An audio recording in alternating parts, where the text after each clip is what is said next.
So the natural follow-up to that is what will things ultimately look like? And since none of us alive today have ever lived through depression, although the last depression was 2930 and it was America only, this would be the first time in history that we would have a global depression. Why I'm calling it a global depression is because all of the countries are out of money.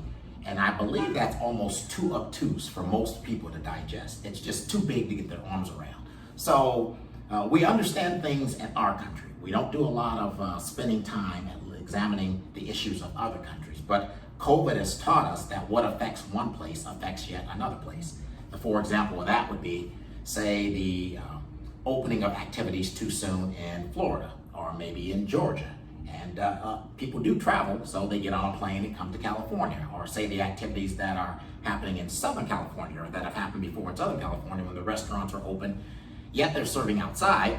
But the COVID cases that took off in California were at a much larger number in Southern California, which is a more social place, by the way, than in Northern California, right? So what happens in one place actually happens yet in another place. And so, what's that question again? What will it look like? So what will it look like?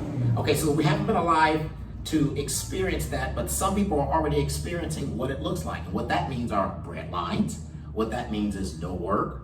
We talked about before, we talked about spousal abuse, child abuse. We talked about the struggle of having our children go back to school.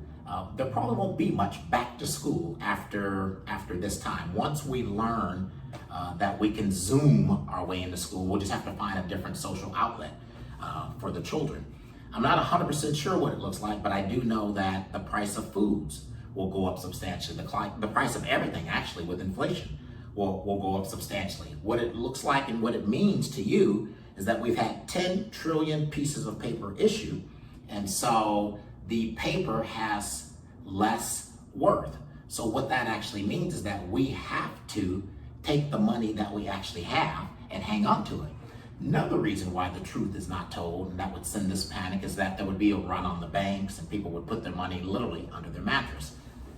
There are some places in South America where the consumers are actually already pulling lots of money out of the banks and fear that the banks may potentially collapse. So I think what it looks like is sort of kind of happening, and I think we'll see more of it starting maybe in February, March, when the EDD monies are completely exhausted and the individuals have to go and begin to tap their 401k. That's really the only time we'll actually get a much fuller understanding and grasp of what is happening, because some people are already back at work, but they're at work different set or a different number of hours. Some people, their spouses can't find work, and so we call it underemployed. They're talking about the employment numbers getting better. What they don't talk about is that the people that have gone back to work or that are at work don't make the money that they used to make. So we're gradually learning and adjusting what this thing will look like. I don't believe we'll see everybody in the country outdoors and sleeping on the streets. I don't believe the Great Depression looks that way. I believe a global depression looks kind of like the microcosm of the COVID example itself as it first set in. You know, it was said that initially I heard, 2 out of every 3 people who get COVID is a male. And that's in America and that's worldwide. So you get that.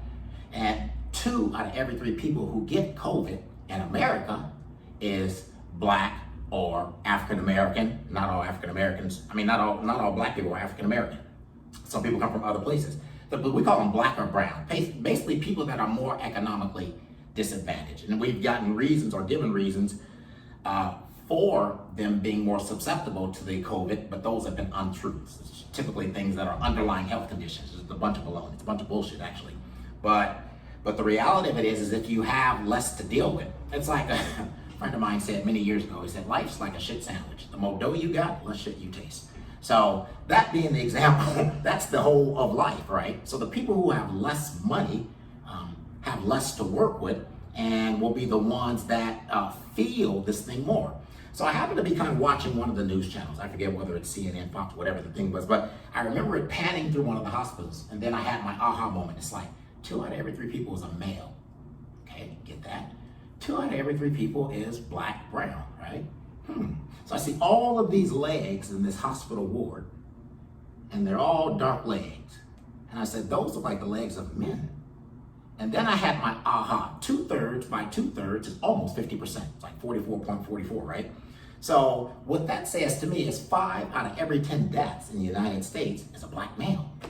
That itself is a disaster. Or let's say black or brown, right? So if we line the numbers up, it would be 5 black men, it'd be 2 white men, it'd be 2 black women, and it'd be 1 white lady.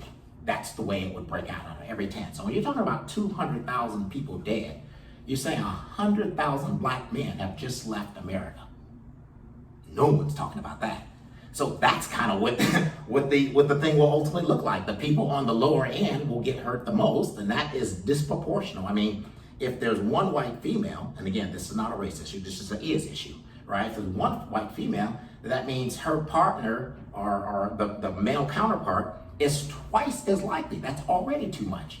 That also means the counterpart black female is twice as likely. But what about 5 times as likely? So that's kind of what a depression will look like. Those who did not have before will have less of nothing. And those who had before will finally see what it feels like to have nothing. And even those who thought they had it made and everything was great will maybe for the first time in their life get to experience some level of displeasure, dissatisfaction, if not pure pain.